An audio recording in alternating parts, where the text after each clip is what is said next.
Le grain de sénévé renferme la grandeur et la puissance de Dieu.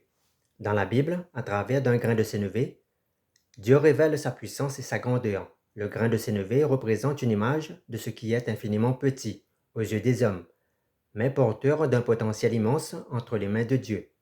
Jésus se sert de cette image pour parler à la fois du royaume de Dieu et aussi de la foi. Premièrement, la signification du grain de sénévé dans la Bible.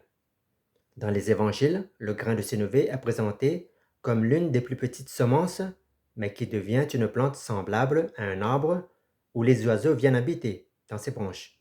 Cette image représente aussi la croissance du royaume de Dieu sur la terre, appelant et accueillant beaucoup d'âmes qui ont répondu à l'appel de Dieu. Cette croissance de la graine est surprenante. Elle illustre le fait que le royaume de Dieu commence de manière humble, presque invisible, mais atteint une ampleur qui dépasse toutes les attentes humaines. Deuxièmement, Dieu manifeste sa puissance dans ce qui est petit. Le contraste entre la petitesse de la graine et la grandeur de l'arbre met en lumière la puissance de Dieu qui fait croître une œuvre, une église locale par exemple, ou un simple acte d'obéissance. Spirituellement, cela nous enseigne que Dieu aime se servir de ce qui est méprisé ou jugé faible pour manifester sa gloire, afin que la puissance ne soit pas attribuée à l'homme, mais à Dieu seul. Troisièmement, la foi comme un grain de sénévé. Jésus parle aussi d'une foi comme un grain de sénévé, pour nous dire que même une foi apparemment minuscule, si elle est réelle et vivante, peut produire des effets extraordinaires, symbolisés par l'image de montagnes déplacées. Autrement dit, ce n'est donc pas la taille visible de la foi qui compte, mais le Dieu Tout-Puissant en qui cette foi est placée, ainsi que la persévérance qui la fait grandir jusqu'à porter du fruit. Quatrièmement, quelle est l'application que nous pouvons en tirer pour notre vie spirituelle? Un simple pas d'obéissance, une prière humble, une parole de foi peuvent être comme ce grain de sénévé, c'est-à-dire petit en apparence, mais chargé de la puissance du royaume lorsqu'ils sont semés dans la volonté de Dieu. Cela signifie que là où nous nous sentons faibles, le Seigneur nous invite à déposer ce petit grain de foi dans sa main, afin qu'il devienne un arbre de vie et de refuge pour d'autres. Dans Matthieu 13, versets 31 à 32, Marc 4, versets 30 à 32, et Luc 13, versets 18 à 19, Jésus compare le royaume des cieux à une graine de sénévé, la plus petite des semences connues à l'époque, qui pousse pour devenir un arbre imposant où les oiseaux du ciel viennent nicher. Cette parabole souligne le principe divin de la croissance exponentielle à partir d'un commencement humble. Cela illustre comment l'œuvre de Dieu commence de manière discrète, mais s'étend puissamment.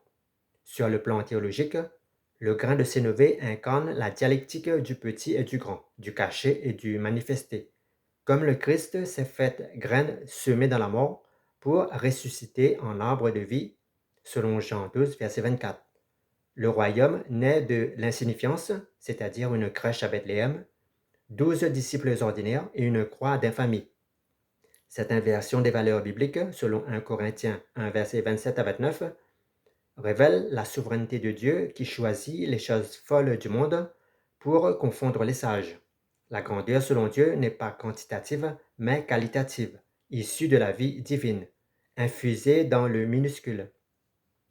Dans Matthieu 17, verset 20 et Luc 17, verset 6, Jésus étend cette image à la foi personnelle.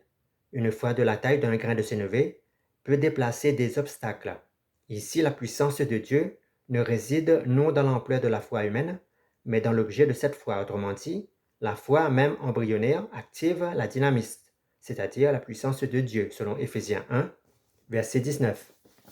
Historiquement, des mouvements comme la Réforme ou les Réveils ont commencé par des grains isolés. Par exemple, Luther à Wittenberg ou Wesley prêchant au chant pour transformer les nations.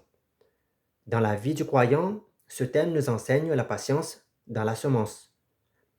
Ne pas mépriser le joie des petits commencements, selon Zacharie 4, verset 10. Symboliquement, le grain de sénévé évoque aussi l'unité de l'Église, car de la petite graine naît un arbre de vie, abritant tous les peuples. Jésus est l'arbre de vie par excellence. En lui, l'Église est alimentée en source de vie, selon Ésaïe 11, verset 10. L'arbre qui abrite tous les peuples préfigure aussi l'Église universelle, l'Église corps de Christ. Prière. Seigneur Dieu, toi qui caches ta grandeur infinie dans le grain de sénévé de notre faiblesse, fais croître en nous cette foi minuscule, mais vivante. Que nos cœurs, semés dans ta parole, deviennent arbres de refuge où les âmes assoiffées trouvent de l'ombre et du fruit. Transforme nos limites en signes de ta puissance pour que toute l'honneur te revienne. Amen.